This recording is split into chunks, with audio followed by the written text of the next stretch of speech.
Hello everyone and welcome back. This may or may not be the final video in this little mini-series. It's kind of hard to say.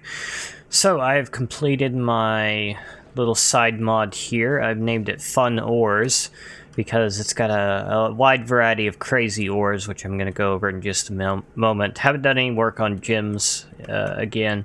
I spent the later half of yesterday working on Fun Ores and the earlier half of today working on it. So it took about a day to make this mod. It's pretty simple. It's I'd say less than 24 source files and less than 200 JSON files, so pretty small.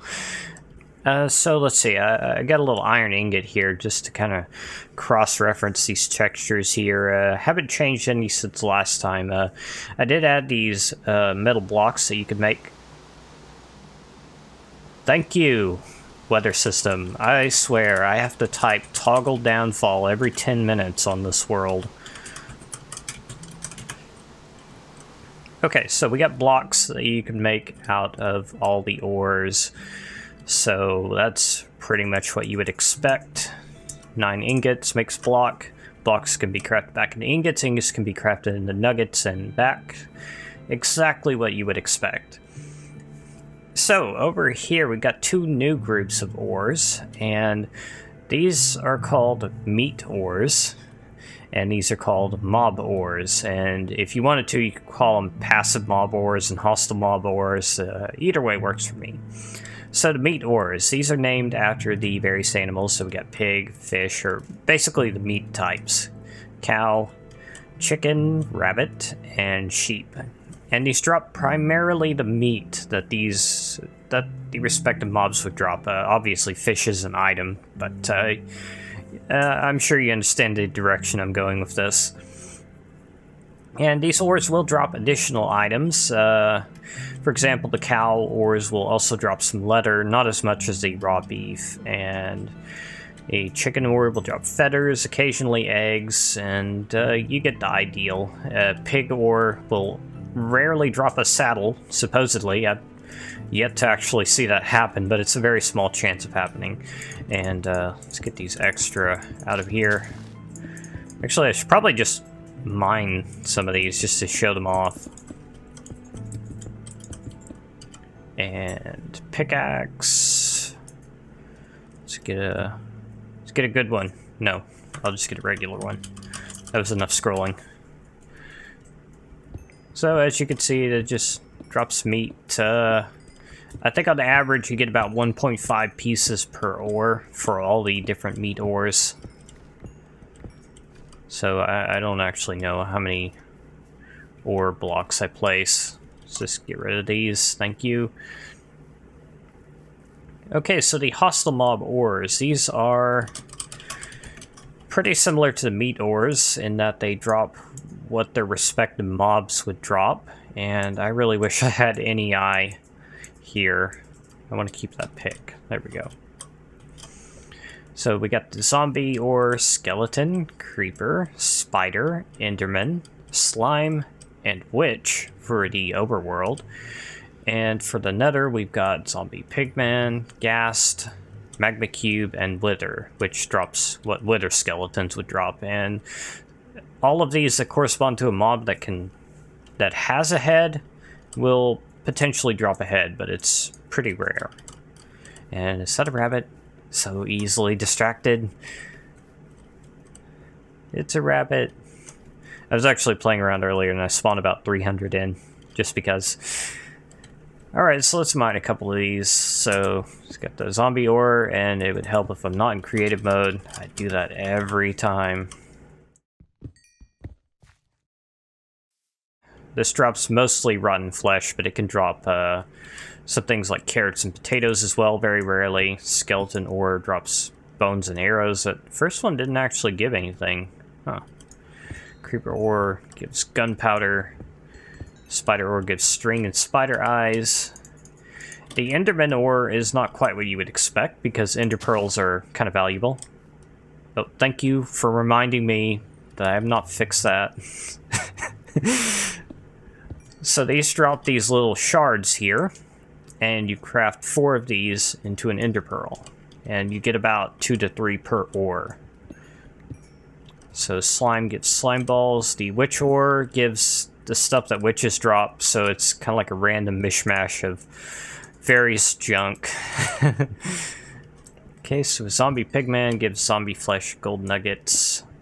And that was gas ore, gives gunpowder mostly, and some gas tears. Magma cube ore gives magma cream, and the wither ore gives bones, coal, and occasionally wither skulls. Pretty rare. I haven't actually seen any head drops. But I haven't really tried mining a ton of these ores either, maybe a stack of each. So the way these spawn is, the metal ores, they spawn pretty similar to other mods. Like, the first 6 are all equivalent to some ore in thermal expansion, and I tried to mimic their settings. Well, technically there is no platinum ore in thermal expansion. That'd be the equivalent of a shiny ingot, and I think you can actually make thermal expansion spawn platinum or shiny ore, but by default it doesn't. And I made it pretty rare. It's about I think 4 out of every 9 or 10 chunks get a small vein, so not that much. The meat ores and the mob ores both spawn in very large veins, but very rarely. The meat ores, for each one, it's about 1 out of every 20 chunks. The mob ores spawn in about 1 out of every 30 chunks for each ore type. And these are all configurable. You can enable or disable each ore individually, not just individual classes of ores. Like, for example, if you say, I don't like witch ore, you can disable the witch ore and it won't spawn in your ore, in your world, and all the others will. So it's just whatever you want to do. You can change the configs, you can make certain ores more common, less common. You could have a world made entirely out of raw chicken if you wanted to. I won't judge you, but I think that'd be a bit annoying if every block in your world dropped raw chicken. But whatever you want to do, that's the whole point of this, to add some ores that are just kind of for fun, and add a little bit of randomness into the game. Like, maybe you'll get lucky and find a big deposit of enderman ore. I cannot talk today. Enderman ore early on, and get like half a stack to a stack of ender pearls if you're really lucky. And then you'll be set on ender pearls for a little while. Or more likely than not, you won't find it. I haven't found one spawn in the world yet, but I know they do.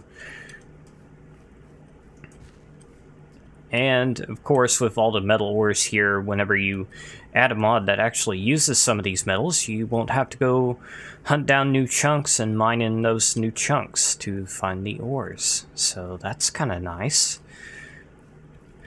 And that was the main goal of this mod, so I'm pretty proud of this, actually.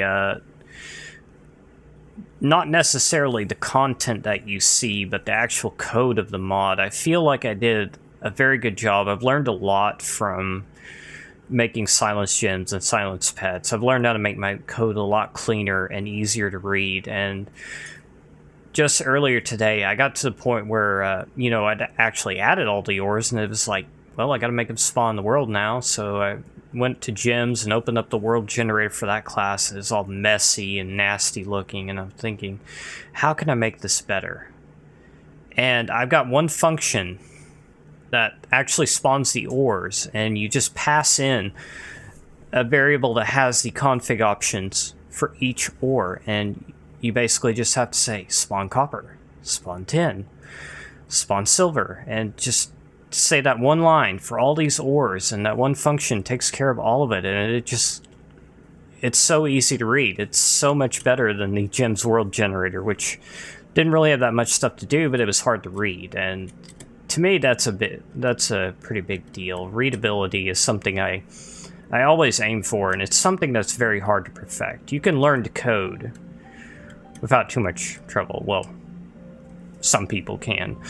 But learning to actually write the code cleanly, concisely, something that's easy to read, is a very difficult skill that takes years and years to develop, and I'm still learning it. even 10 years after I started teaching myself how to write code. So this is what I've got. Sometime next week, I'll be starting a new series where I'll have a 1.8 mod pack, and I've already gone through and looked through the mods. There aren't that many available, so it's probably going to be a once-a-week series until the number of mods increases. Wow, that music is loud. I'm going to have to turn that down in editing. But it'll give me, you know, a good place to test these mods, make sure the configs are pretty good, and then within maybe a week or so, I'll release these mods as a public beta. And I call it a beta because it probably will have some minor bugs, but I've never had any really major issues with any mod I've made. Nothing that corrupts worlds or anything like that. Alright, so I think that's all I've got to say. This is probably a bit longer than the other 2 episodes, I don't know. And the sun is setting, how appropriate. So thank you for watching. I hope you enjoyed this video. Don't forget you can subscribe if you want to keep up with my various series, mostly just doing Minecraft right now. Well, actually that's all I'm doing at the moment. So I will see you next time.